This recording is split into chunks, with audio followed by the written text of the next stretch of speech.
sido un gusto realmente estar ante tan calificado auditorio y me obligó a volver una dulce obligación a todos estos textos, a leerlos en lo posible de nuevo, ¿no? Para compartir. Y la idea fundamental era que el siglo de oro nos sirviese, los grandes autores del siglo de oro, para entender la crisis de nuestra civilización. Ese era el objeto. Y lo veremos justamente con el Quijote. La última exposición, este siglo de oro, siempre es más de lo que uno piensa. Primero son 2 siglos, no uno, material. Y había dedicado a las respuestas al tema de la decadencia o agotamiento del Imperio Español, que para algunos no era una decadencia como la de Roma por corrupción, etcétera, sino que era un desorden estructural producido por el gran esfuerzo que en la península había perdido la mitad de la población para hacer un nuevo mundo y todas las batallas que perdió, con grandes crisis económicas. De todas formas, la crisis existió, llamémosla decadencia o agotamiento, todavía sigue. Sobrevivió 100 años más de oro, que son los que el siglo XVII, y 100 años más con los Borbones, pero ya empezó el proceso de parcelamiento, ¿no? De destrucción, que sigue, y que España ya lo había pasado, tanto la España musulmana como la España visigoda, esta fragmentación. La España musulmana tenía los famosos reinos de taifas, y así estamos en Hispanoamérica, son reinos de taifas, y el plan es seguir fragmentándonos, ¿no? Tanto la posición de Bolivia, que es multinacional, ya no es un Estado, como la de Chile, que dice lo mismo, que es multinacional, están preparando otro continentalismo que no es sobre la base hispánica y que es la de tribus, el parcelamiento tribal. Como en Europa, no quieren una Europa de España ni de Inglaterra, quieren una Europa de Escocia y Cataluña, porque Cataluña no va a poder salir más de Europa, ni Asturias suelta. Lo que sí va a poder salir es España o Inglaterra, que está tratando de hacerlo, etc. Bueno, ahí podemos encontrar muchas explicaciones a la situación actual. Y nos quedaba, después de haber visto la reunión anterior a los grandes hombres del siglo de oro, nos quedaba Cervantes, que lo dejamos para el final y había que dedicarle una conferencia, pero un curso entero no alcanzaría a tratarlo. Decía que solamente el Quijote tiene 660 personajes, y los nombro me lleva toda la hora. Así que tratemos de hacer una introducción, una síntesis. Miguel de Cervantes nace en el año 1547. Es novelista, poeta, dramaturgo, soldado, considerado en las máximas figuras de la literatura española. Autor del ingenioso hidalgo Don Quijote de la Mancha. Murió en Madrid en 1616. Ese retrato es de Juan de Jáuregui. Datos de su juventud. En 1566 se establece en Madrid para asistir al estudio de la villa. En esos años se documenta su afición al teatro. En 1569 llega a Roma como un soldado y allí leyó los poemas caballerescos de Ludovico Ariosto, que influirían en el Quijote. El cuadro es de Mariano Roca y Delgado, que es Cervantes imaginando el Quijote en la cárcel. Lepanto, ¿no? Conocido como el Manco de Lepanto, y está presente en todas sus obras. En 1571 participa de la batalla de Lepanto, formando parte de la armada cristiana dirigida por don Juan de Austria, que quedaría para siempre fijado en la figura de don Juan de Austria, como Carlos V con Garcilaso, que eran los dos de 1500, Esto es del medio siglo después, de 1547, él se veía en Don Juan de Austria. Hay muchas cosas de Don Juan de Austria que están puestas en el Quijote, y en él, el Quijote es todo hispánico, pero estos son dos expresiones altísimas. El gran caballero, el último cruzado, Juan de Austria, y el gran literato. Por ejemplo, digo, Quijada era el nombre del tutor de Juan de Austria, y Alonso Quijano el Bueno, ¿no? Ahí se fue inspirando. Un trozo de plomo le secciona un nervio de la mano izquierda y pierde el movimiento de ella. De ahí procede el apodo de Manco del Espanto. Se mostró siempre orgulloso de haber participado en esa batalla. Cautiverio en Argel. Pobre siempre tuvo mala fortuna, a veces para beneficio de la escritura, porque se dedicaba a escribir cuando no conseguía empleo. Pero salió de la batalla de Lepanto muy recomendado por Don Juan de Austria, con cartas al emperador, al hermano de Juan de Austria, a Felipe II. Y cayó la nave donde iba cautiva de los piratas. Entonces fueron a parar a Argel. Ahí revisaron, y al encontrar las cartas, como la alabanza de Juan de Austria era tan grande, creyeron que era un personaje riquísimo. Y había un hermano preso con él, salió enseguida, porque no tenía carta de recomendación. En cambio, para juntar los 500 ducados de oro que pedía los tratantes de esclavos de Argel, demoraron 5 años, toda la familia, y los llevó a la quiebra. En su poder se encontraron esas cartas de recomendación. Pidieron 500 escudos de oro por su libertad. Ahí aprendió más el árabe y los dialectos del norte de África, y eso le sirvió mucho para su labor de escritor, y también luego de ser liberado, a pesar de que 5 veces fue torturado y las cárceles de Argel eran tremendas, y él se fugó 5 veces, por eso mereció esos malos tratos, el pobre Cervantes vuelve, le encarga un empleo a Felipe II, pero usted que conoce el norte de África desde las cárceles, y fue a averiguar, las tropas españolas no estaban muy lejos de Túnez, estaban en Orán. Y entonces hizo la labor de inteligencia y volvió. Pero cuando vuelve a España, ya don Juan de Austria se había ido a Flandes, y Felipe II había partido a Portugal. De modo que, para suerte nuestra, se tuvo que dedicar a escribir, ¿no? Y siguió siendo hija del mendrugo la obra de él. Bueno, ahora se quejan de que no hay condiciones para los escritores, pero para el talento no hay censura. Pensemos en las censuras de la naturaleza. Beethoven, músico sordo, y era Beethoven. Miguel Ángel a los 90 años en la cúpula de San Pedro. Todo el siglo de oro fue bajo el control de la Inquisición, los ayudó, no los perjudicó.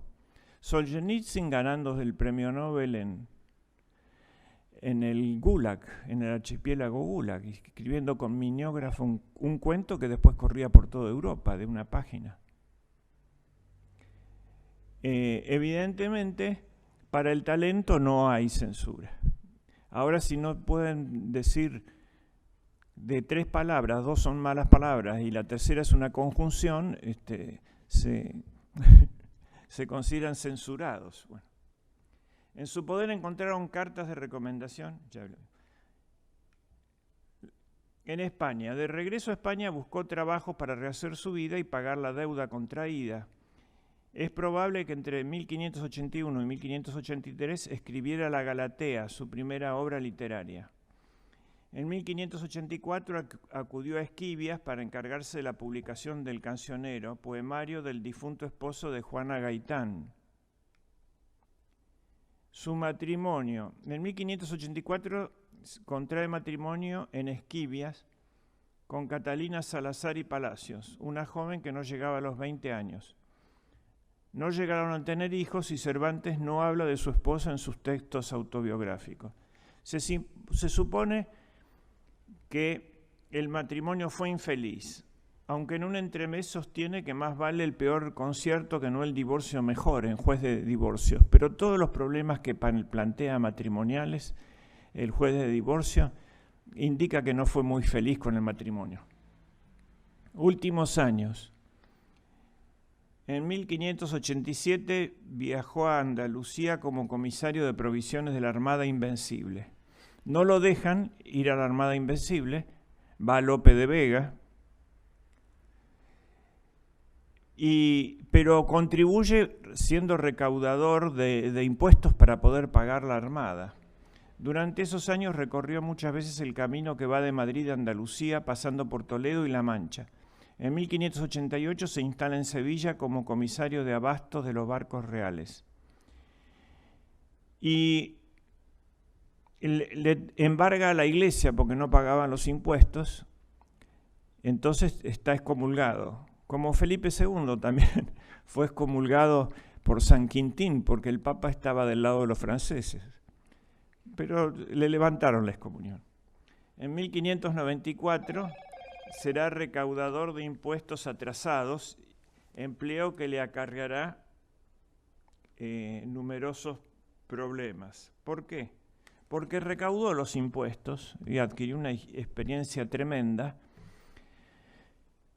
pero el banquero donde puso la plata de los impuestos quebró y se fugó, y él fue a parar a la cárcel. En 1597 es encarcelado en la cárcel real de Sevilla durante 3 meses, tras la quiebra del banco donde depositaba la recaudación. En la cárcel engendra el Quijote de la Mancha. Por entonces inicia su carrera dramática, Miguel de Cervantes, sobre los postulados renacentistas y clasicistas, que son el respeto a las 3 unidades aristotélicas. Aristóteles decía que las obras de teatro tenían que tener unidad, 3 unidades. Unidad de tiempo, tenía que transcurrir todo en 24 horas, unidad de espacio y unidad de acción, un solo tema. Y tenía que ser planteado el problema, el nudo era el segundo acto y el desenlace el tercero. Y él retoma esa idea, no siempre. Arriesgó con algunas innovaciones, como reducir las comedias a 3 actos en lugar de 5, o utilizar personajes alegóricos. Tuvo cierto éxito hasta que triunfó Lope de Vega con una fórmula más moderna. Lope de Vega inventa el drama.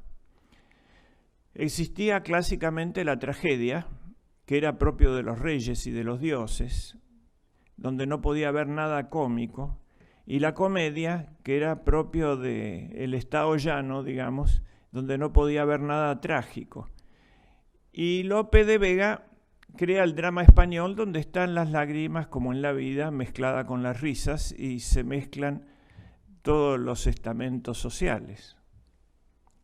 Aparece el cómico no en un entremés, sino mezclado en la acción dramática.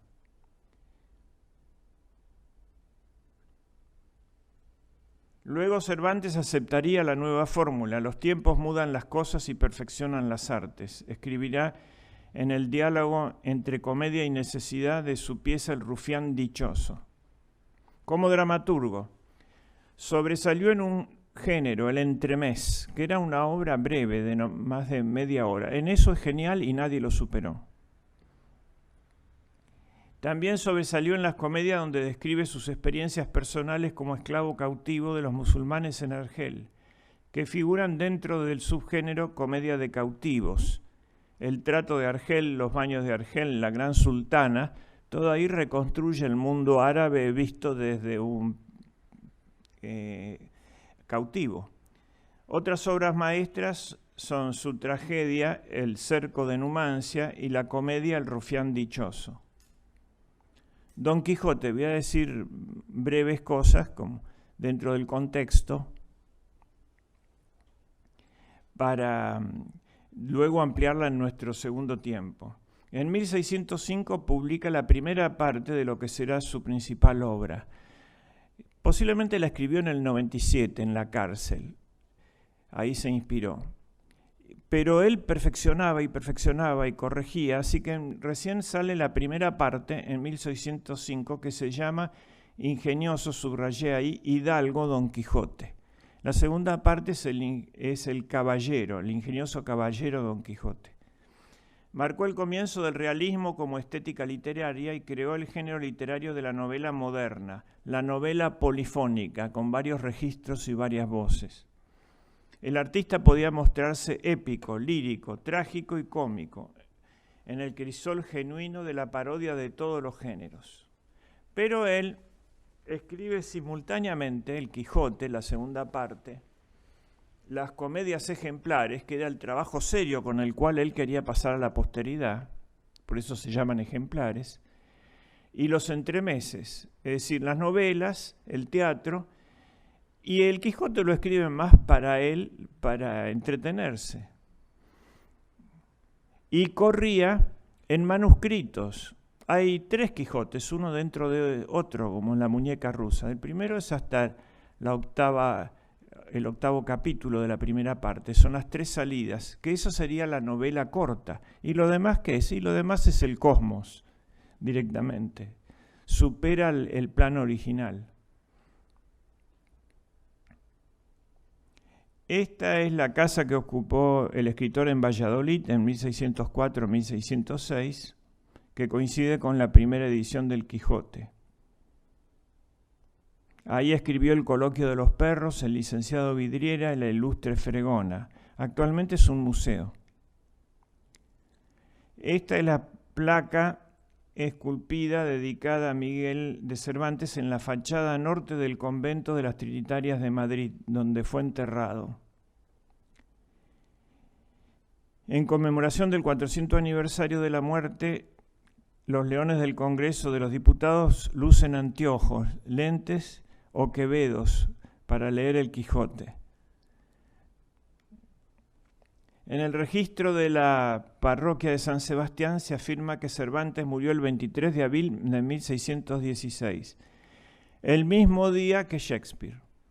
Pero los críticos, que siempre arruinan todo, dicen que este era el calendario gregoriano y Shakespeare muere en el calendario juliano. Falleció en Madrid a los 68 años de diabetes, en la conocida casa de Cervantes, en el entorno llamado el Madrid de los Austrias. Quiso que cuando muera lo entierren en la iglesia del convento de las Trinitarias Descalzas. El cuerpo fue trasladado y se desconoce el lugar donde se encuentra hoy. Ahora vamos a ver la obra de Cervantes, un índice calificado, ¿no? Con alguna lectura de un texto para escucharlo a él. Vamos a ver el autorretrato de Cervantes, que aparece en el prólogo de las novelas ejemplares. Es una página nomás, que la leeremos ahí. Yo la puse las distintas oraciones y suboraciones que tienen una sola gran oración compleja, que es todo el retrato. Y tenemos que verlo con Velázquez. Hemos visto que siempre he buscado un pintor que entre en el mismo tema por la imagen y no por la palabra. Bueno, el pintor que mejor representa a Cervantes es Velázquez, aunque es posterior una generación a él. Pero lo que está en Velázquez, en Cervantes en las letras, está en Velázquez en la pintura. Él, en esa época, establecido el canon, había jerarquía en todo, y también en las pinturas, no eran de igual valor. El mayor valor la tenían las pinturas religiosas, jerárquicamente, y las mitológicas. Luego venía el retrato humano, luego venían los paisajes, luego las naturalezas vivas y por último las naturalezas muertas. Ser un pintor de naturalezas muertas nada más era como ser un principiante para ir estudiando los colores, etc. Otro era presentar lo vivo y otra cosa los paisajes, y así iban subiendo. De modo que el retrato era lo más importante. Y aquí vemos cómo Velázquez a sus cuadros les da muchísima importancia a la cabeza, vamos a ver otros, y ninguna importancia a la ropa. Si vemos, por ejemplo, otros retratos como el de Enrique VIII de Holbein, ¿no?, o de Isabel de Inglaterra, aparece toda la pedrería de los, como si no quisieran que les vieran el rostro y les descubriesen la psicología, que vieran la majestad o la importancia de ellos. En cambio, aquí lo que interesa es el detalle. Ahora yo voy a ir leyendo con esta imagen al lado el autorretrato que hace él. El posiblemente más veraz fue el de Jáuregui, que mostré al principio. Este es un retrato de Velázquez también, que puede ser de él o no, es de una persona que quedó ahí. Este que veis, de rostro aguileño, de cabello castaño, de frente lisa y desembarazada, de alegres ojos, no dice el color de los ojos, dice el dato psicológico, de nariz corva, aunque bien proporcionada, de barbas de plata, que no a 20 años fueron de oro, de bigotes grandes, de boca pequeña, de dientes ni menudos ni crecidos, porque no tiene sino 6, y estos mal acondicionados y peor puestos, porque no tienen correspondencia los unos con los otros. El cuerpo entre dos extremos, ni grande ni pequeño, la color viva, antes blanca que morena, algo cargado de espaldas, no muy ligero de pies, para todo el cuerpo esos dos rasgos, una frase. Este digo que es el rostro del autor de la Galatea y de Don Quijote de la Mancha, y del que hizo el viaje al Parnaso a imitación de César Caporal Perusino, y otras obras que andan por ahí descarriadas y quizás sin nombre de su dueño. Llámase comúnmente Miguel de Cervantes Saavedra. Fue soldado muchos años y 5 y medio cautivo, donde aprendió a tener paciencia en las adversidades.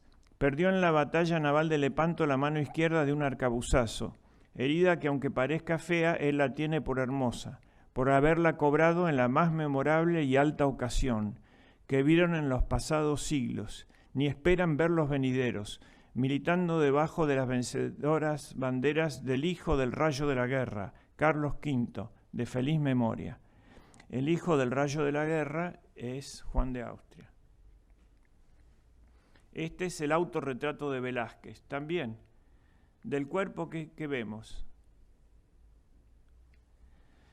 Ahora viene el comentario del texto que analizamos de Cervantes. El humanismo da relieve a los prólogos y Cervantes hace 3 prólogos. El de la primera parte del Quijote, donde satiriza a los prologuistas que fingen erudición con citas de ABC y algunos que supusieron que estaban contra Lope de Vega.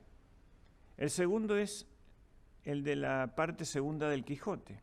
Y el tercero es de las novenas ejemplares, donde sigue con el tema de los falsos eruditos, prologuistas. Cervantes recurre a un artificio literario. Dice que no va a hacer su retrato, pero lo hace. En el retrato debemos ver 4 cosas. La sintaxis latina es un ejemplo de eso. El modelo de retrato, ¿no?, detalle en el rostro y rasgo psicológico. Síntesis de su obra y una breve biografía. La sintaxis es compleja, todo eso es una oración nomás, pero sin el peso excesivo del raciocinio, no es pesado. Este es el rey de Velázquez, Enrique IV, Felipe IV, disculpe, del cual volveremos sobre él cuando vayamos al Quijote y veamos las meninas, pero acá está en detalle. La vez pasada siempre se me escapa mucho, porque se me escapa toda la historia, porque esto es una introducción. Me pidió el doctor Borracina, que está presente, que haga mención también a la parte buena, y bueno, fue del siglo de oro. La parte mejor de Felipe IV fue su correspondencia con la Madre María de Jesús Agreda, que vivía al pie de los Pirineos en un monasterio, la Dama Azul le decían. Hay 300 cartas del rey, era una vidente, profeta y posiblemente una santa, que escribió un libro muy importante, La mística ciudad de Dios, y la vieron por bilocación actuando en América como la Dama Azul. Cuando el rey tenía un problema le escribía una carta, y una de las grandes preocupaciones era la sublevación de Cataluña, que siempre era algo que podía pasar, le había pasado al mismo Felipe II y a Carlos V. Entonces él le escribe, dice, el virrey me pide que mande un ejército porque va a haber un alzamiento. Y la monja le responde, la santa, le dice, no es cierto, la gente está desconforme porque él es un ladrón. Cámbielo y no mande ningún ejército. Mande una persona decente. Bueno, esto quería decirlo también, pero discúlpenme porque a cada rato hago omisiones, porque es una introducción.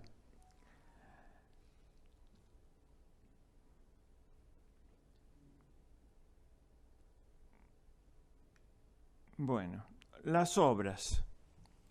La lista de obras por orden cronológico son, necesitamos primero la fecha del nacimiento, porque su novela más importante es su propia vida, según lo que hemos visto. En 1580 escribe comedias, de las cuales quedan solo 2. Escribe 30 comedias, se perdieron, que son Los tratos de Argel y El cerco de Numancia. No las editó Cervantes, se conservaron en manuscritos, esa primera obra.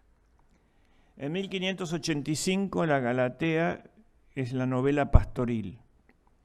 En 1605 El Quijote, la primera parte.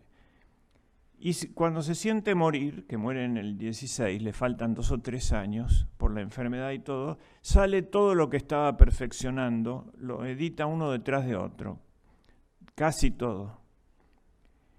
Que son, en 1613, 8 años después de la primera parte del Quijote, escribe las novelas ejemplares, que esa era, a su juicio, su obra maestra, que la hace para deleitar y para que sirva para enseñar a escribir en los colegios. Y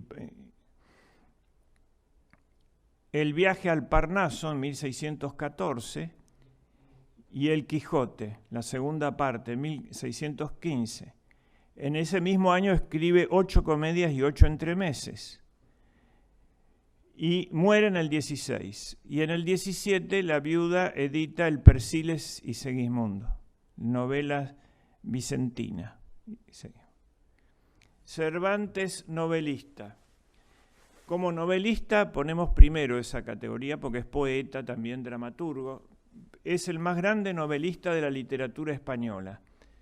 Quedan de él esta novela pastoril, La Galatea, cuya segunda parte prometida no apareció jamás, 12 novelas ejemplares, el famoso Quijote, y una novela bizantina póstuma, Los trabajos de Persiles y Segismundo. Las novelas ejemplares, entre la publicación de la primera y segunda parte del Quijote, publicó las tituladas novelas ejemplares. Las llamó ejemplares no en el sentido de que fueran modelos de novelas cortas, sino para significar que de ellas se podía traer un ejemplo o enseñanza. El afán didáctico es permanente en toda la literatura española, ¿no? Si por algún modo alcanzara de la lección de estas novelas, pudiera inducir a quien las leyera algún mal deseo o pensamiento, antes me cortara la mano con que las escribí que sacarlas al público. Mi edad ya no está para burlarse con la otra vida. Como diciendo, esto lo hago con una intención moralizante y para entretener no voy a hacer porquerías, porque no puedo jugar con la salvación de mi alma. Acá aparece la Quijotada en estilo completo. Ellos son moralmente aprovechables, no simplemente tolerables, porque proporcionan una honesta recreación. Recreación es recrear, es hacer otra vez en nuestras propias personas la obra de Dios. Las novelas ejemplares las menciono nomás, las tengo resumidas en el texto, pero no creo necesario hacerlo. Son La Gitanilla, La Amante Liberal, Riconetti Cortadillo, La Española, El Licenciado Vidriera, La Fuerza de la Sangre, El Celoso Extremeño, La Ilustre Fregona, Las Dos Doncellas, La Señora Cornelia y El Casamiento Engañoso. Ahora vamos a ver al poeta. Él deseó ser poeta, pero no es gran poeta, ¿no? Es un buen poeta, pero no se puede comparar con Lope ni con Garcilaso, al cual imita. Yo siempre me afano y me desvelo por parecer que tengo de poeta la gracia que no quiso darme el cielo, dice, con toda franqueza. Y Lope de Vega se burlaba de él. Muchos poetas hay en ciernes, pero ninguno tan malo como Cervantes. En algunas composiciones sueltas, al túmulo de Felipe II, en Sevilla, a un valentón metido a pordiosero, ahí son realmente obras maestras, que sería lindo leerlos, pero no tenemos tiempo. Dominaba la técnica de la versificación, manejó con destreza casi todos los metros y estrofas, más diestro y afortunado en los temas populares. Se inscribe en la línea tradicional de Garcilaso, ya envejecida en tiempos cervantinos. Creó los ovillejos, que ahora vemos qué son, ¿no? El ovillejo esa es una creación poética de él, como un aporte de él. Es una estrofa que consta de 10 versos. Los 6 primeros, formado de 3 pareados, con el verso octosílabo se pregunta, y con el verso de pie quebrado se responde o no. Esto de la métrica no es tan exigente, pero sí 6 versos para plantear una pregunta, 4 para responderla.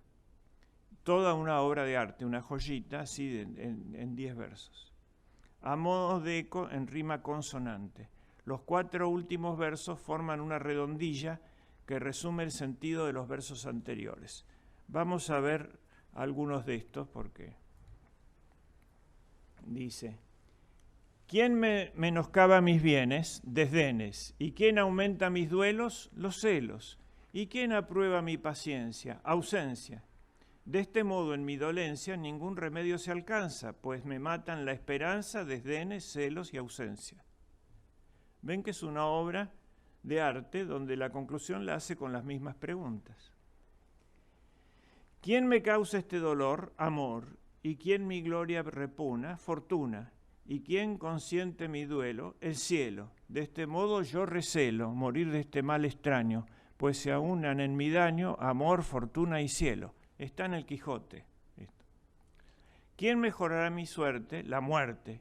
Y el bien de amor, ¿quién le alcanza? Mudanza. Y sus males, ¿quién los cura? Locura.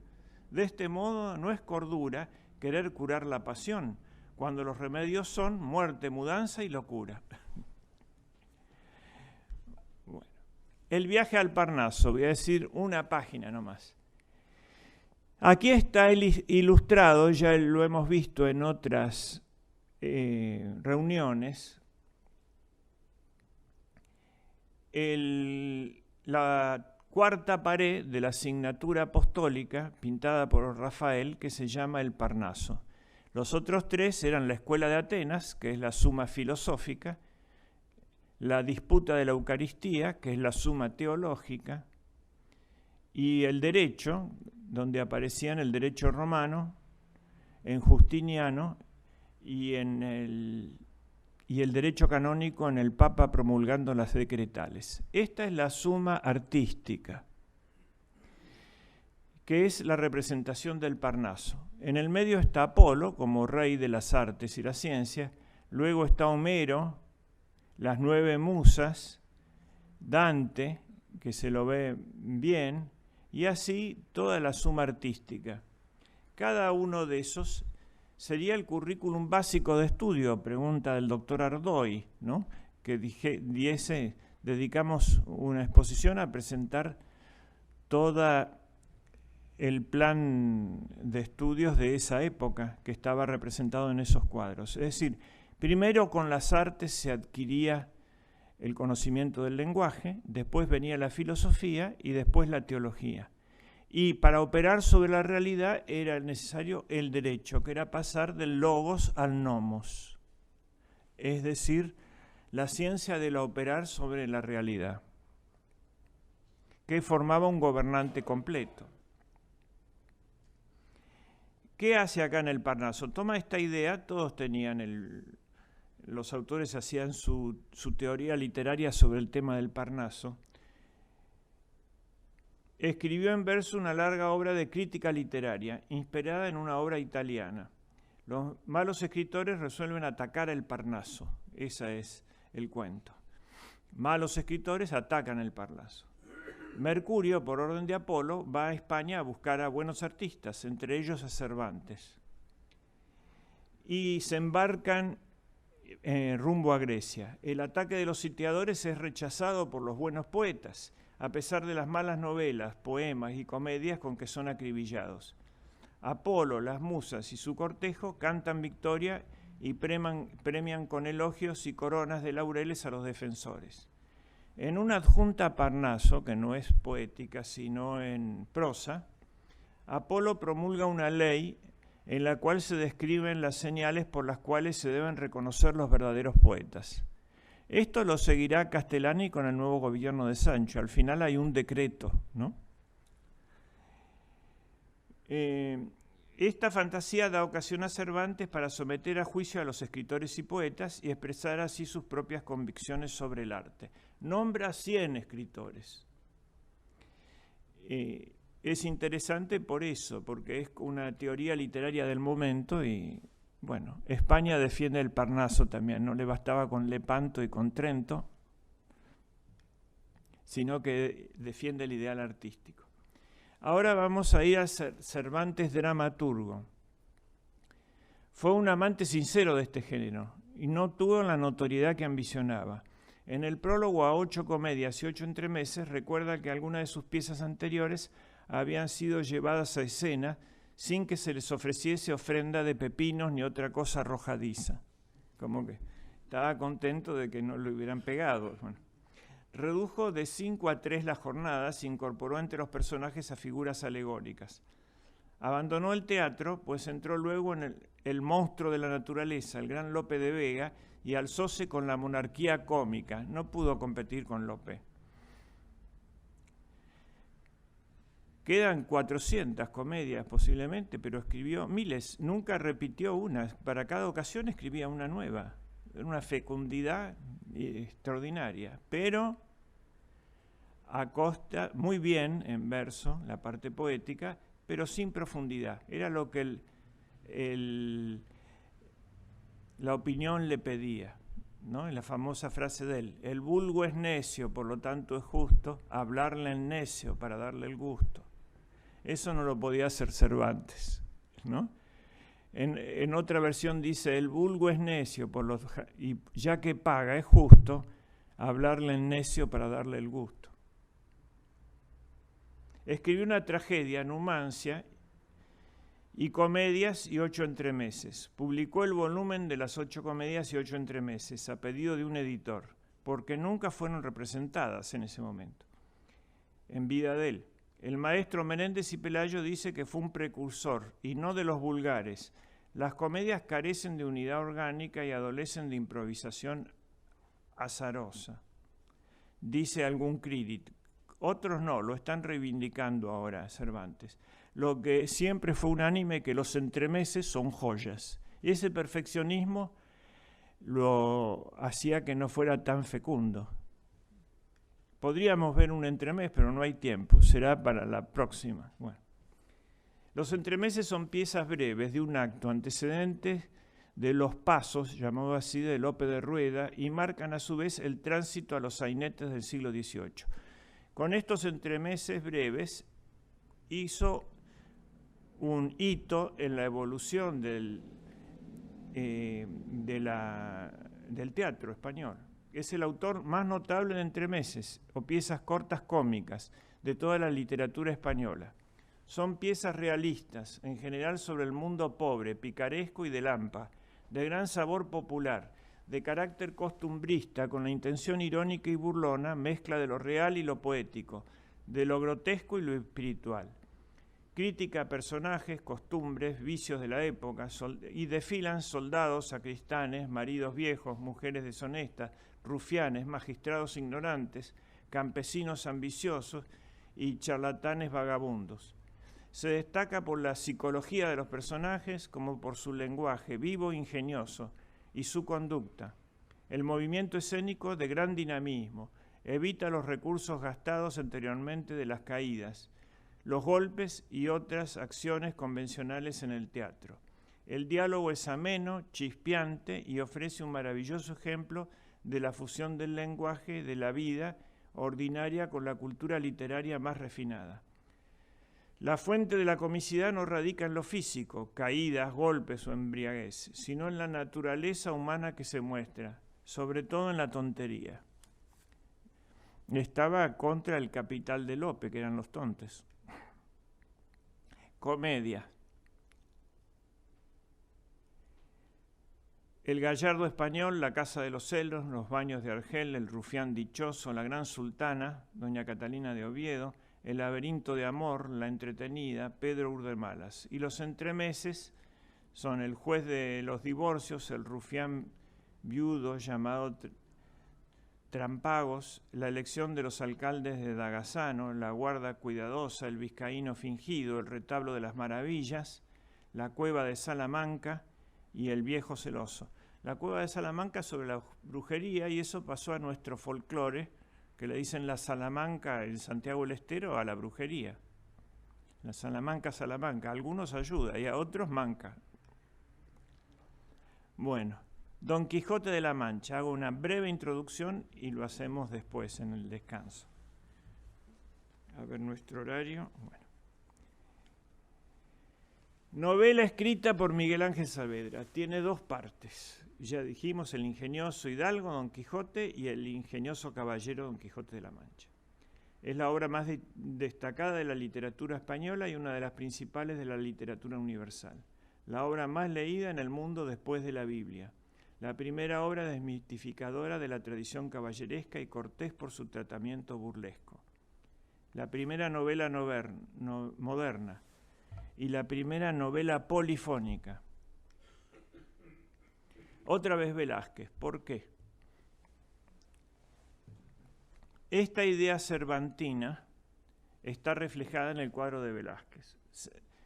En todas las obras están los personajes, por ejemplo, Don Quijote y Sancho y todos los 660 personajes más. Pero además hay un personaje que es el relator, que es el propio autor que está en la novela. Y Cervantes crea un tercero, que es el autor se queda en el capítulo 8 sin más noticia del Quijote. El Quijote sigue y seguiría 100 capítulos más. Más de 100 capítulos más. Pero entonces, ¿qué inventa? Inventa que encuentra el manuscrito de Cide Hamete Benengeli. Y eso le permite a él tomar distancia de su propia obra, ¿no? Y ser el relator de un relator, que es un personaje creado por él también, este segundo relator.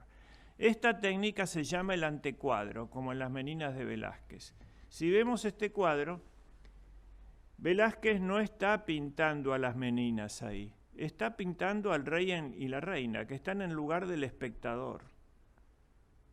Y aparecen reflejados en el espejo del final, el Felipe IV y la reina.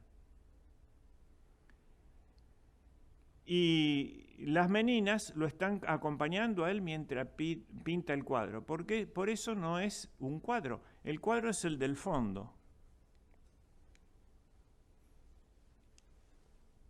Ese es el cuadro. Que es esto reflejado ahí, o los modelos. Entonces, esta técnica del antecuadro, ¿no?, de los dobles cuadros, es un procedimiento típicamente barroco, donde él ya adelanta eso, pero en la escritura. Le permite tomar distancia de su obra y le da una perspectiva de su propia realización, como esa tomar distancia, una profundidad, que también, eso sí, la perspectiva es del Renacimiento, ¿no? Veamos cómo esto agrega a la perspectiva renacentista, que sin duda está, agrega algo más, que es esa profundidad barroca al problema. El ingenioso hidalgo Don Quijote de la Mancha, ahí vemos iluminada o coloreada el grabado de Doré. Conoció un éxito formidable y tuvo varias reediciones y traducciones. Es el libro más famoso después de la Biblia. No supuso un gran beneficio económico para el autor, que había vendido el derecho de la obra a su editor Francisco de Robles. Consta de 52 capítulos separados en 4 partes, de 8, 6, 14 y 24 capítulos. Mezcla lo lírico, lo épico y lo trágico y lo cómico. La novela comienza describiendo un hidalgo pobre, oriundo de La Mancha, que enloquece leyendo los libros de caballería y se cree un caballero andante medieval. Se coloca el nombre de Don Quijote de la Mancha y bautiza su caballo como Rocinante.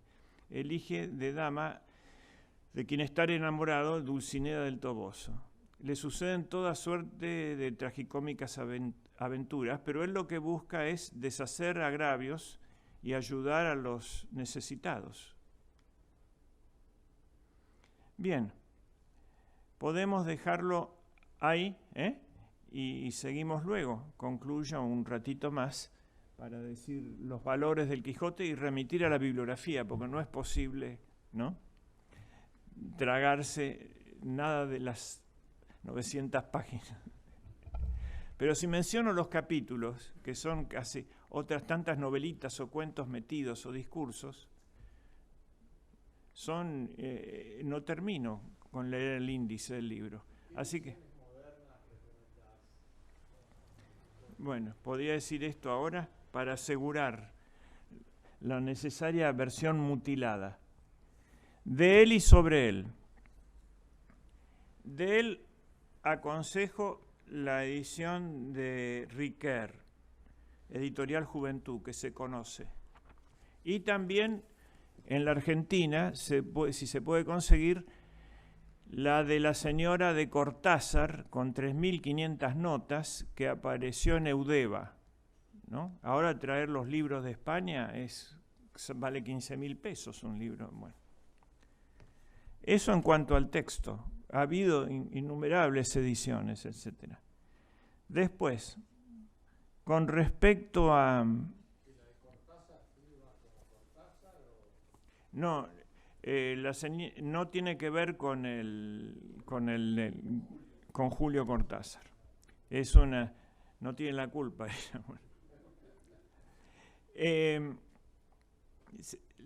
Es Celina Sabor de Cortázar, pero el Cortázar ese no es pariente, ¿no? O no es de la buena familia, por lo menos, para los genealogistas.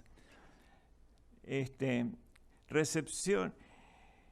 La mejor crítica literaria de la época, porque puede haber varios abordajes, es de la argentina Inés de Casañe, que tiene esta colección, Recepción y Discernimiento, la serie tercera.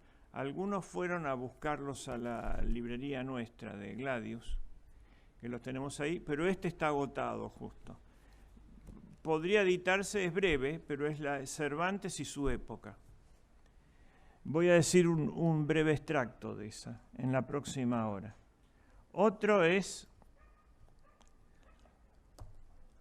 Manuel García Morente, muy conocido en la Argentina, en las universidades nacionales, porque en la primera mitad del siglo XX, su introducción a la filosofía, o lecciones preliminares de filosofía de García Morente, era el libro de texto en todas las universidades nacionales.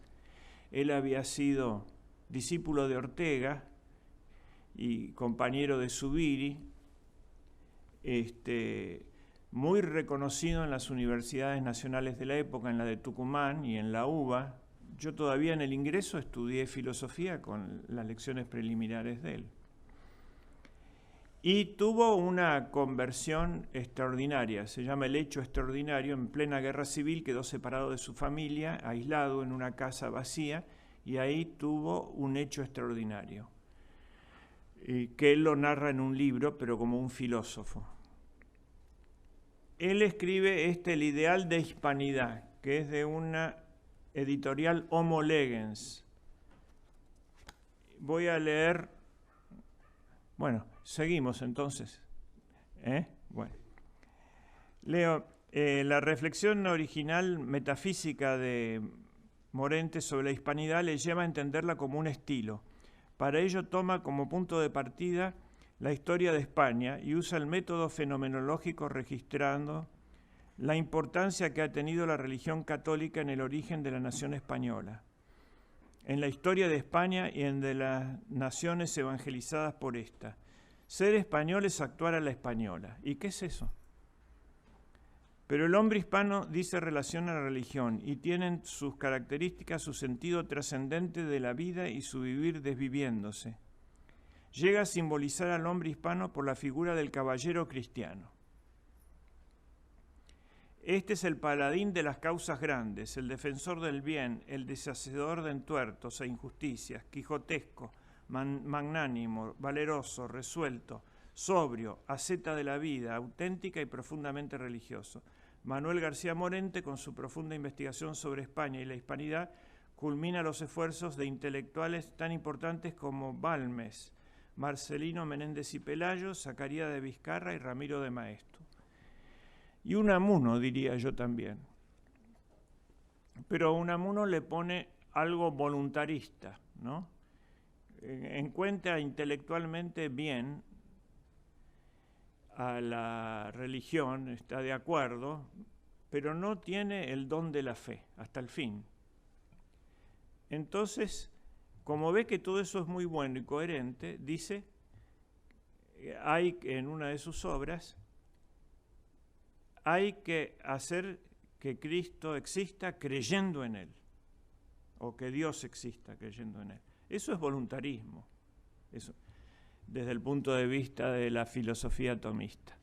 Pero al final Dios le dio la gracia, digamos, de la fe, porque lo encontraron muerto con un crucifijo en el pecho y una poesía encantadora en la mano, y decía en esa poesía: agranda la puerta, Padre, para que pueda pasar, la hiciste para los niños, yo he crecido a mi pesar. Si no puedes agrandarla, achícame por piedad. Y sigue la poesía. Bueno, todo eso está resumido en este libro. También Rubén Darío tiene las letanías del Quijote. Del argentino, el Quijote, la antropología, porque esto es general, es el libro del filósofo argentino que falleció, Edmundo Gelonch Villarino. Su tesis doctoral es Don Quijote como ideal de hombre, edición Edive, una editorial cordobesa. Es muy bueno para los que van a la parte antropológica. Para la política está este libro de Montejano, también agotado, folleto, pero está hecho con una letra muy chiquita, sería un libro chico. Que es Los consejos de Sancho Gobernador a su aplicación argentina y su aplicación en la Argentina. Lo puedo leer más o menos. Es la política de Don Quijote y el derecho de Don Quijote, que es muy importante, el español justiciero, ¿no? Que hace la guerra no por el huevo, sino por el fuero. Bueno, que eso tiene una patología también, que es el pleitista español, que pleitea por pleitear, ¿no? Tiene su vicio, pero hay un afán de justicia distorsionado. Eso es un detalle bastante accesible y en muchos de los casos argentinos, ¿no? Para tener proximidad de costos y de naturaleza. Tengo que mencionar uno más, que después podemos sanear, que es Castellani. Castellani le dedica 3 libros, que son El nuevo gobierno de Sancho, Su Majestad Dulcinea y la resurrección del Quijote o Juan 23-24. Pero hablamos luego del descanso. Gracias. Aquí está. Bueno.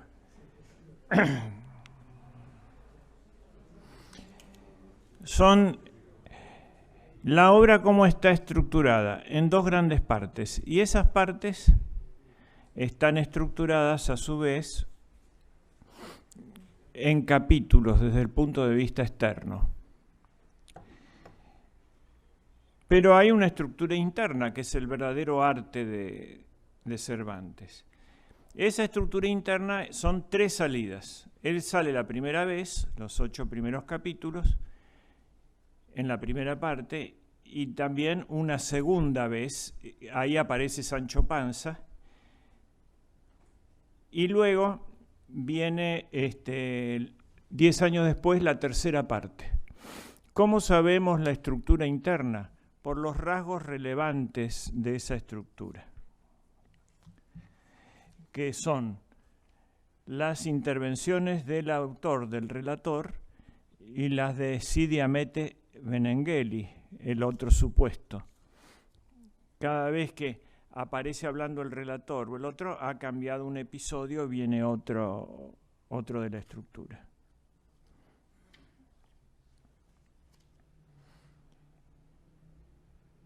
Bueno, este escudero, Don Quijote, es un hombre que se ha vuelto loco leyendo novelas de caballería. Y eso no es una sátira a la caballería, es una sátira a la deformación de la caballería en las novelas de caballería, que eran como los cuentos de Superman y de Batman de la época. Es decir, eran personajes fantasiosos que uno solo vencía a 1.800.000 personas, 800.000, ¿no? Con un solo tiro, todo ese tipo de cosas, bravucones, prepotentes, ¿no? Demasiada fantasía y magia. Entonces, el Quijote, Cervantes, la primera de sus normas, 5 normas que tiene para hacer las novelas, es la verosimilitud, la realidad. Y quiere destruir eso. ¿Pero por qué quiere destruir el género de las novelas de caballería? Porque quiere recuperar la caballería. Es decir, la sátira tiende como recuperar la formación en torno a un ideal. Y para eso tiene que terminar con la ideología. Es distinto tema. Entonces, por un lado está, ¿qué es locura? Bueno, una es la locura del propio Quijote, que se vuelve loco tomando por real el mundo fantasioso. Como los chicos de ahora, la Kryptonita y Superman y Batman y todo eso, como si fueran personajes del mundo, tomarlo por reales, ¿no? Un chico que puede equivocarse y querer salir volando de la ventana de su casa y es un peligro. La capa no es voladora, por más que diga. Pero hay otra locura genuina que no es locura en el sentido de racionalista, sino que es el cristianismo, ¿no es cierto? Que es, como dice San Pablo, locura para los gentiles y escándalo para los judíos. ¿Y en qué consiste? En la cruz. ¿Cómo se puede ir a la felicidad a través de la cruz? ¿No? Al amor por el dolor. Eso es lo que no se entiende, y entenderlo solo es la trascendencia, no puede ser sin que lo toque el espíritu. Entonces, en ese otro sentido también es la locura, de modo que la locura cristiana, que no es locura, sino la más alta sabiduría, tiene como problema la parodia de la clase de los falsos caballeros, estos falsos caballeros. Y a eso quiere destruir para restaurar la sabiduría, la sapiencia crucis, la sabiduría de la cruz. Fíjense que él, cuando pone las cosas en orden, no piensa en un gobierno para él que le corresponde como caballero, piensa para Sancho. Le deja eso a Sancho. Eso es la promesa que le hace a Sancho de la ínsula de Barataria. Maneja los 3 niveles de la mística, que son el mundo de lo sensible, la ascética, el mundo de lo intelectual y el mundo de la sabiduría, del espíritu, ¿no? La etapa purificativa, iluminativa y la etapa unitiva. Don Quijote, ¿dónde está? En el medio, que es la que corresponde a los gobernantes, a los jueces, a los abogados, a los soldados. ¿Y Sancho dónde está? En la de abajo. Pero Don Quijote, cuando asume el sacrificio, pasa a la de arriba. Se sube al nivel superior admitiendo el sacrificio. Mientras está en la etapa ética, que es la del medio, se quiere ganar. Si un soldado está en esa etapa, se representa que puede morir en la guerra, tiene que tener disposición a morir. Pero él quiere volver con fortuna y quiere volver con una medalla y quiere ser un héroe. Cuando asume que tiene que dar la vida, ahí ya es un santo o un héroe, pero no es más una persona común de ese estado. La mayor parte de la humanidad está en el tercer estado, es decir, dominado por lo sensible. Fíjense, ahora en la televisión todo es sentirse bien, no obrar conforme a la razón, sino lo que importa es que te sientas bien. Es una cosa como para animalizar a la gente, porque lo sensual, el mero sentimiento, es lo que tenemos en común con los animales, ¿no? Y entonces, para aumentar la confusión, creo que salió la primer león declarado persona humana. Ahora, los mosquitos también son animales, ¿los van a declarar persona humana los mosquitos? Y matar un mosquito va a ser un homicidio o un femicidio, si es mosquita. Entonces hay un agravante.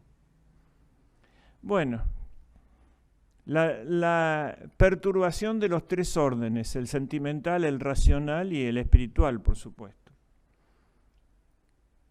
Entonces él busca a Sancho y empieza, la obra no son muñecos estables. Don Quijote se empieza a poner sensato con el contacto de Sancho en una larga trayectoria hasta que recupera la razón de esa locura común, digamos. Y Sancho va teniendo los ideales y se va teniendo todo un curso, toda una evolución para ser gobernante que culmina en el gobierno de la ínsula de Barataria. Es decir, Sancho es ascendido al segundo nivel. Pero Don Quijote tiene que dar normas de sabiduría, es decir, que tiene que admitir el sacrificio de sus expectativas. Viven numerosas aventuras juntos y la mayor parte terminan mal. En todas las aventuras, Amo y Escudero mantienen amenas conversaciones, esos diálogos, ¿no? Y poco a poco revelan sus personalidades y fraguan una amistad basada en el respeto mutuo. Ahí está la pelea con los molinos de viento, el manteo de Sancho, episodios, Don Quijote embistiendo al rebaño de carneros, Cardenio, Sancho y Don Quijote conversan en la Sierra Morena. Bueno. Y el ingenioso caballero, la segunda parte, consta de esta es la primera, 74 capítulos. La segunda, porque se defiende de las acusaciones del lopista Avellaneda. En ese lapso de 8 años, primero el Quijote corrió por manuscrito, el primer Quijote de los 8 capítulos de la primera salida. Ahí se volvió famoso. Entonces Sancho, en esta estructura de la historia del Quijote, ¿no?, va agregando otro personaje, Sancho, y ahí pone un montón de novelas, episodios, cuentos, historias. ¿Por qué? Porque ya era famoso, ya había creado el personaje, corriendo en manuscrito. Y ahora estamos en la segunda parte, que es la tercera salida, Y en el medio, como tenía tanto éxito este personaje que creaban, por ejemplo, ya en los carnavales de Perú se disfrazaban de Quijote y Sancho antes que saliera en la segunda parte. En América era leído y en Flandes también. En todas partes donde había un español se leía esto y después se traducían rápidamente. Los ingleses los conquistó esto, ¿no? Los conquistó la batalla cultural. Y como ahora nosotros podemos admirar a Newman o a Tolkien o a Chesterton. Quijote y Sancho son conscientes del éxito editorial en la primera parte. Entonces aparecen unos nuevos rasgos relevantes, que son los comentarios que ellos hacen porque ya son personajes famosos.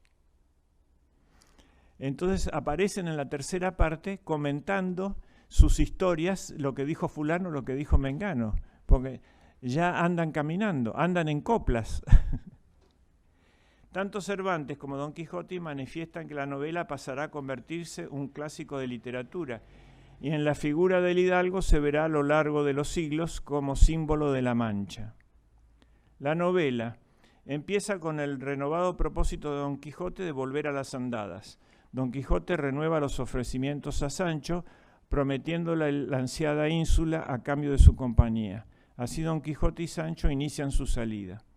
Sancho le hace creer a Don Quijote que Dulcinea ha sido encantada. Este encantamiento y la forma en que el protagonista busca revertirlo es uno de los motivos de esta segunda parte.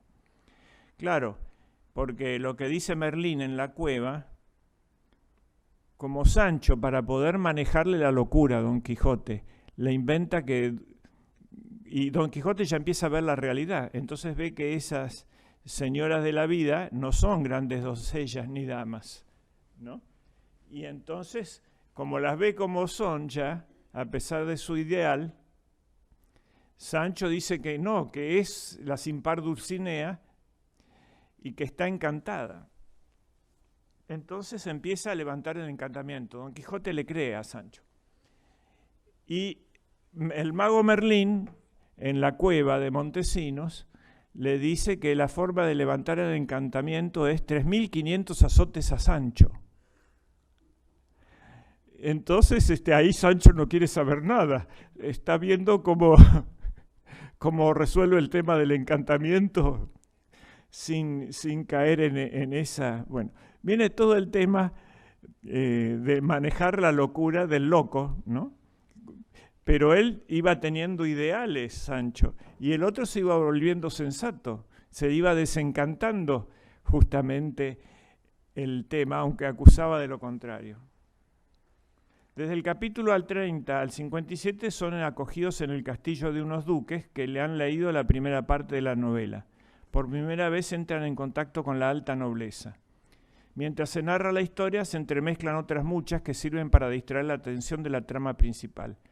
Tienen lugar divertidas y amenas conversaciones entre el caballero y el escudero, en la que se percibe cómo Don Quijote se va sanchificando y cómo Sancho se va quijotizando.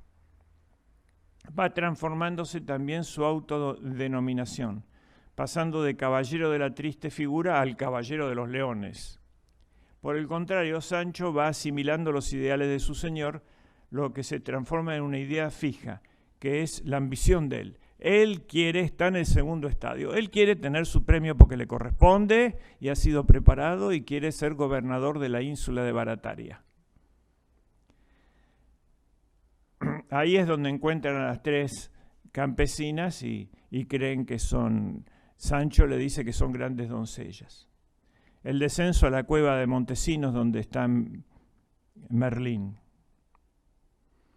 El viaje en clavileño, que es un viaje por un caballo que vuela, que era muy común en las novelas de caballería, pero ahí lo hacen subir a Don Quijote y le vendan los ojos.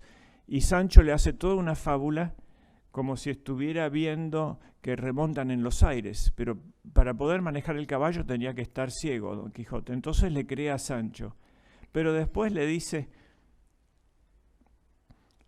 algo que dice que ya se iba dando cuenta Don Quijote, que le estaban manejando la demencia.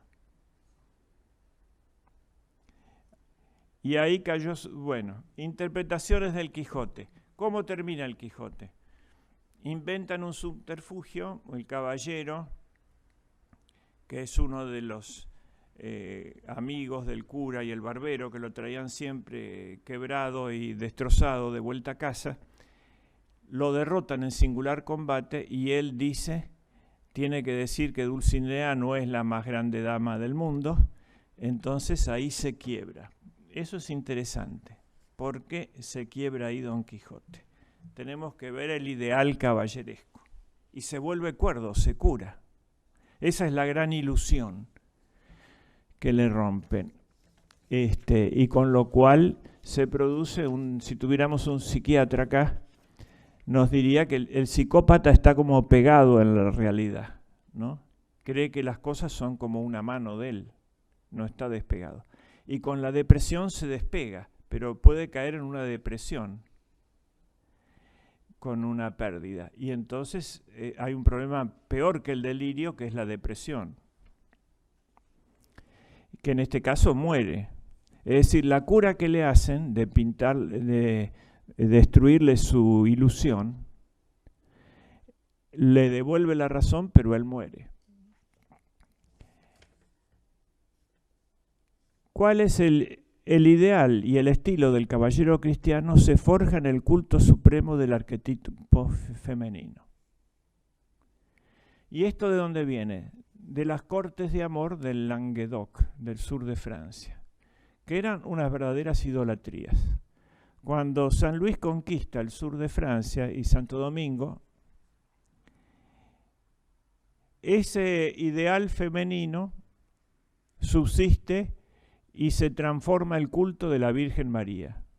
Ahí es la dama que realmente merece recibir esas diferencias. Por eso, Alfonso el Sabio, que vendría a ser hijo de San Fernando y por lo tanto sobrino de San Luis, hace las famosas cántigas a la Virgen María, que las hace en gallego. ¿Por qué? Porque era un idioma más dulce, más poético, más lírico que el castellano, que era un idioma para canciones de gesta, pero no para poesías líricas. Entonces, sobre este ideal femenino, que en el Quijote es Dulcinea, que era la princesa dorada para los caballeros, tenía que ser inaccesible, porque era un amor platónico, ¿no? La amada tenía que ser imposible de alcanzar. El Quijote es amar un amor imposible, tener un enemigo invencible, ¿no? Hacer una empresa que no se pueda, que pase del límite humano, porque es plus ultra, ir más allá. Don Quijote ha de guardar, dice lo siguiente, acá describe el ideal caballeresco, que es lo que desarrolla Gelonchi, bueno. Ha de guardar la fe en Dios y en su dama. Ha de ser casto en sus pensamientos, honesto en sus palabras, valiente en los hechos, sufrido en los trabajos y finalmente mantenedor de la verdad aunque le cueste la vida defenderla. Toda una política antimaquiavélica, ¿eh? La virtud, la verdad, los viejos ideales cristianos. Este es el ideal caballeresco. ¿Y qué significa el Quijote? ¿Qué es? ¿Es una sátira? ¿Es una burla de los libros de caballería? ¿Es un entretenimiento? Bueno, todas las cosas que se han dicho y se siguen diciendo. Y acá viene la señora de Casagne, que extracto el trabajo, y es la que mejor ilumina esto. Es una obra de arte. ¿Y en qué es una obra de arte? Es representar la realidad transfigurándola. Es recrear. Nosotros no creamos de la nada como Dios, creamos a partir de algo. Y a partir de esa realidad uno hace una recreación. Cervantes tiene ante sí, ¿qué es lo que quiere recrear? El siglo XVI. Y desea retratar el siglo XVI. No recurre a la crónica, porque eran los estilos que había. Podía ser una crónica del siglo XVI, ni a la epopeya, ni al romance heroico.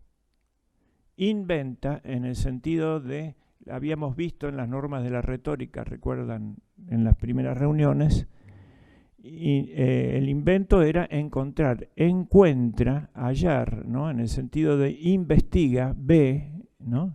Sigue los vestigios, investigar. La novela mítica, la metáfora novelada y la parábola novelesca. No es novela, es una parábola novelada del siglo XVI, eso es lo que es el Quijote. Por eso tenía que crear un cosmos que entra en una novela de sátira a la caballería falsa. Es lo que tiene que desmontar para llegar a la realidad y proponer la caballería verdadera. Como Dante inventó la comedia, por eso la Divina Comedia, él inventa esta que debió llamarse parábola novelesca.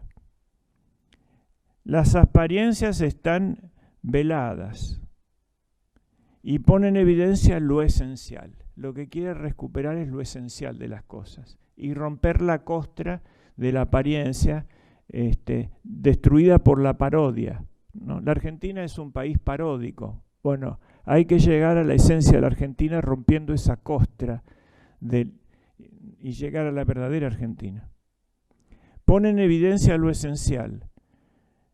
La epopeya y la crónica describen lo visible y luego deben explicar lo invisible. Esta nueva forma mítica, el significado brota de por sí y se conoce el trasfondo histórico. Si se conoce el trasfondo histórico, es decir, si yo conozco la historia, la tengo que leer con la linterna del Quijote.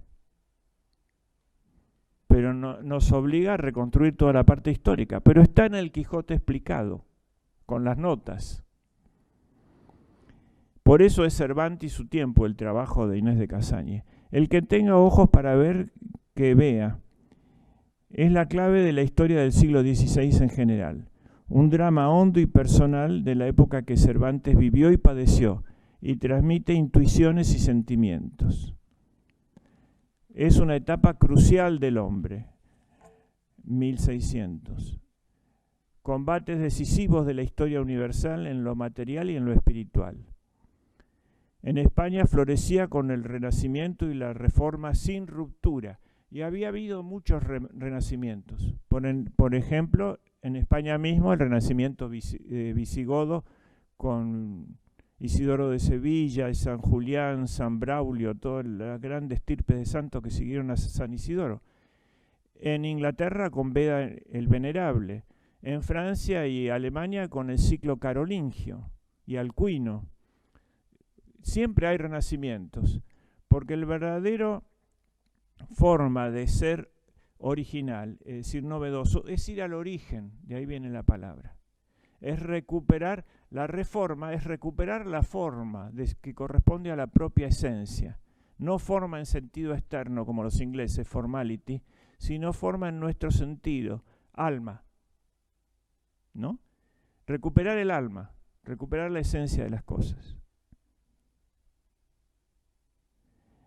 Bien, esto es en el fondo el Quijote. Ahora vamos a ver otras interpretaciones, pero yo quería asegurar la esencial para mí. Ha sufrido, como cualquier obra clásica, todo tipo de interpretaciones y críticas. Fue recibida en tiempo de Cervantes como una obra de entretenimiento o una parodia de los libros de caballería, pero toda Europa la leyó el Don Quijote. Y entraban como una sátira para reírse, pero si se difundía tanto es porque había algo más. Había una metafísica, y había una ética, y había una historia. La interpretación dominante del siglo XVIII fue la didáctica. El libro era una sátira de los diversos defectos de la sociedad y pretendía corregir el gusto estragado por los libros de caballería. Ya el siglo XVIII descubre la parte didáctica. Durante el siglo XIX el personaje cervantino se convirtió en un símbolo de bondad, de sacrificio y de entusiasmo. representa la figura del emprendedor. Emprendedor parece una cosa de marketing norteamericano. Precursor, debemos decir nosotros. Tampoco debemos decir pionero. Era el español en América, haciendo un nuevo mundo. El siglo XX recuperó la interpretación jocosa como la más ajustada, la de los primeros lectores, pero no dejó de ahondarse en la interpretación simbólica. Temática. El tema de la obra gira en torno de si es posible encontrar un ideal en lo ideal, de cómo conciliar la idea y la realidad. Pero la idea como ideal, no como en sentido cartesiano de invertir, de dar la primacía al concepto sobre la realidad, sino en el sentido ignaciano de estructurar la vida en torno a un gran ideal, pocas ideas pero grandes. Este tema principal está estrechamente ligado a un concepto ético, el de la libertad de la vida humana, como lo ha estudiado Luis Rosales. Cervantes estuvo preso en Argel tratando de escapar varias veces y luchó por la libertad de Europa frente al Imperio Otomano. Es el verdadero concepto de la libertad que tiene una triple dimensión: libertad de ataduras, por ejemplo el Galeote o el que está preso en Argel; libertad de libre albedrío, que es la libertad como medio para alcanzar, humano, verdaderamente humano, para alcanzar el fin, que debe ordenarse al fin; y la libertad de descubrir su propia vocación, ¿no? Que es la más alta libertad de todas, que permite realizarse. Generalmente ahora la gente pide mucha libertad y está suelta, no está preso como el Galeote. Pero ¿por qué piden esa libertad? Porque tienen la traba adentro. ¿Y por qué tienen la traba adentro? Porque no han hecho decisiones correctas en su vida. Han elegido contra sí mismos. Y esa es la traba más tremenda. Entonces no pueden cumplir sus compromisos, ni con sus socios, ni con sus hijos, ni con su familia, ni con su esposa, ni con su patria, ni con nadie. Piden libertad y no están presos, ¿no? ¿A qué debe atenerse el hombre sobre la realidad? Pregunta. ¿Cuál es la idea de hacerse de ella mediante el ejercicio de la libertad? ¿Podemos cambiar el mundo o el mundo nos cambia a nosotros? ¿Qué es lo cuerdo y qué es lo loco? ¿Es moral intentar cambiar el mundo? ¿Son posibles los héroes? Todas esas son las preguntas metafísicas del Quijote, que son las que quedan. Los ideales en la obra. El ideal literario, que es criticar a los libros de caballería y hacer una nueva fórmula teatral, ¿no? Y de novela. El ideal de amor. La pareja principal, Don Quijote y Dulcinea, las desgraciadas, Marcela y Grisóstomo, las concepciones de vida y algunas que se concretan felizmente, Basilio y Quiteria. También aparece el tema de los celos. El ideal político, una utopía, como se dice en fragmentos, como el gobierno de Sancho en la ínsula de la Barataria, y las ensoñaciones quiméricas de Don Quijote en la cueva de Montesinos. El ideal de justicia. Hay varios tipos de ideal. Pero respecto del ideal político, aquí se logró. Los que estamos aquí, los más grandes en esta reunión, todos conocimos una Argentina hecha por el Quijote, ¿no? En el campo la palabra valía porque valía. ¿No es cierto? No eran necesarios papeles. Nosotros conocimos la Argentina que se podía dormir en los pueblos con la puerta abierta y la ventana abierta, y que los chicos podían jugar en la calle. Era posible, la virtud era posible. Y la paz también. Y todo eso se ha perdido por aparentemente realismo maquiavélico, que creen que los políticos nuestros tienen derecho a mentir cuando están en campaña, porque si no nadie los vota. La verdad es imposible, ¿no? El otro día un obispo me dijo, la verdad sería muy importante en un mundo que se rigiera por ella. ¡Qué bien!, ¿no?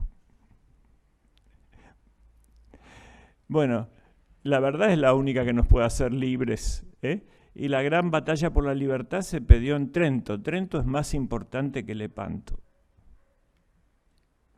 La originalidad. La primera novela moderna aportó la fórmula del realismo. Es la primera ley de la novela en el Quijote.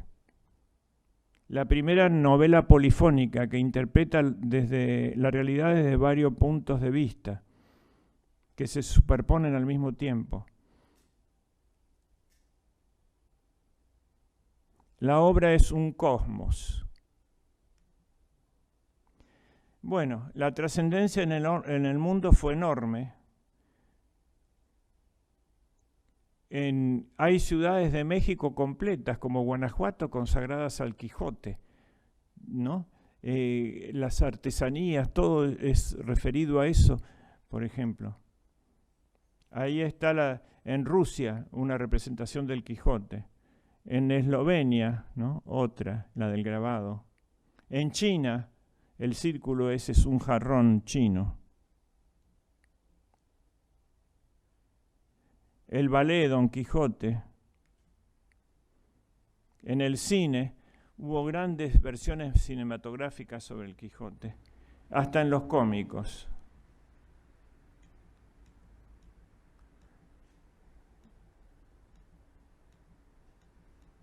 Bien.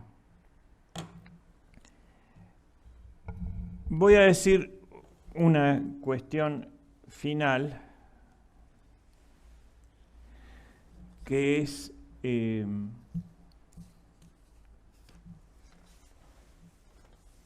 a ver si lo encuentro, acá está, que para los que escriben, la teoría de la novela en Cervantes, 5 renglones nomás, 5 puntos. Fue el que más contribuyó a la aparición de la novela moderna.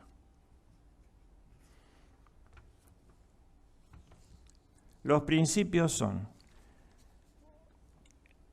primero, tiene que deleitar, toda obra de arte debe ser bella y armónica, y eso es si es verdadera, de alguna forma, si muestra algo de la realidad. ¿No? Ahora se trata de crear obras feas, hay toda una doctrina de eso de la fealdad, porque la obra de arte bella produce placer. Estamos angustiados y ponemos una buena música y nos tranquilizamos, ¿no es cierto? O leer algo lindo. En cambio, lo que quiere es que el hombre se rebele. Entonces hay que rodearlo de fealdad para producir la reacción contraria.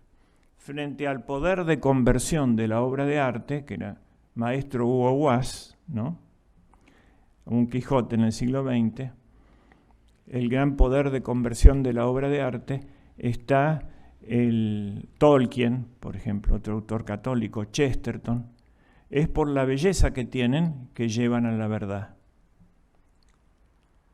La mentira es mejor cuando parece verdadera, dice Cervantes. Entonces, eso en la invención, porque está inventando un cuento, es verosimilitud. Tiene que ser verosímil. Es verosímil que un ogro no es verosímil, aunque hay ogro, por ejemplo, el Imperio Otomano era como un ogro, y un ogro bastante real, ¿no? Que destruía ciudades enteras y esclavizaba a los niños y a las chicas y mataba a todos los hombres. Los ogros había, pero es más real que se choque uno con un molino, aunque que nace de la imitación de la realidad, a pesar de que se busque la imitación. Las novelas de caballería van contra la verosimilitud, pero salva 3. Cuando hacen en el capítulo 6, el cura y el barbero analizan todos los libros y deciden quemarlos para quitarle la locura al Quijote. Pero se salvan algunos, por ejemplo, el Amadís de Gaula, ¿no? Se salva de la quema, porque era una buena novela de caballería, no era disparatada. Debe tener estructura y proporción y armonía. Proporción quiere decir principio, medio y fin. Y armonía quiere decir, si hay varios relatos, tienen que estar armonizados, tienen que estar reducidos a la unidad de alguna forma, ¿no? Él entonces hace la siguiente estructura para engarzar a los otros: 3 salidas y 3 retornos, que representan la filosofía platónica y también tomista, de que se sale de Dios, Dios es la causa original y se vuelve a Dios. Entonces esta salida y regreso. ¿Y cuál es el sentido de viaje? El sentido de un viaje es el regreso. Las novelas de caballería van en contra de, la proporción. La última novela ejemplar es doble, a pesar de que decía que tenía que tener unidad. Pero decía que hay que hacer también historia suelta, porque hay que tener tino para que no le salga monstruosa y haciendo colas. Sabe manejar bien el doble trenzado él. Artificio, el adjetivo valorativo en el Renacimiento. Artificio quería decir artístico en el Renacimiento, pero discreto. Y tiene que tener riqueza. Hay que enriquecer al lector con historia, con letras, con filosofía, con la creación de todo un mundo, como crea Tolkien en nuestra época, que crea idiomas, cuentos, personajes, ¿no? Ahora, yo puedo hacer de eso una metáfora y decir, el ogro es el sultán otomano. No como una transposición de la realidad. Sí es aplicable. Como Tolkien lo quieren aplicar algunos, los orcos son los comunistas, los orcos son los nazis, los orcos son de acuerdo a la interpretación del gusto del lector. No, es como va a una esencia de la humanidad, uno lo puede aplicar, es aplicable. ¿Y qué es lo que hacemos? Decimos, este es un Quijote, este es un Don Juan y esta es una Celestina. Son aplicables para iluminar la realidad, ¿no? Esos conceptos. Entonces, en la época se inventa la zarzuela, que tiene que haber arquitectura, escenografía, música, danza, literatura en el argumento. Es decir, querían unir todas las ciencias. La integridad y la unidad iban de la mano. Funciones: deleitar aprovechando. Aprovechando era la parte didáctica. Enseñar divirtiendo. Y suscitar admiración. Las formas del relato tenían que haber variedad y unidad. Y de ahí surgen las ideas de equilibrio y armonía. Discreto artificio, proporción, estructura cuidadosa. Y riqueza en la invención. Acá es fabulosa la invención. Bueno, con esto concluimos nuestro curso reuniones sobre el Siglo de Oro. Muchas gracias.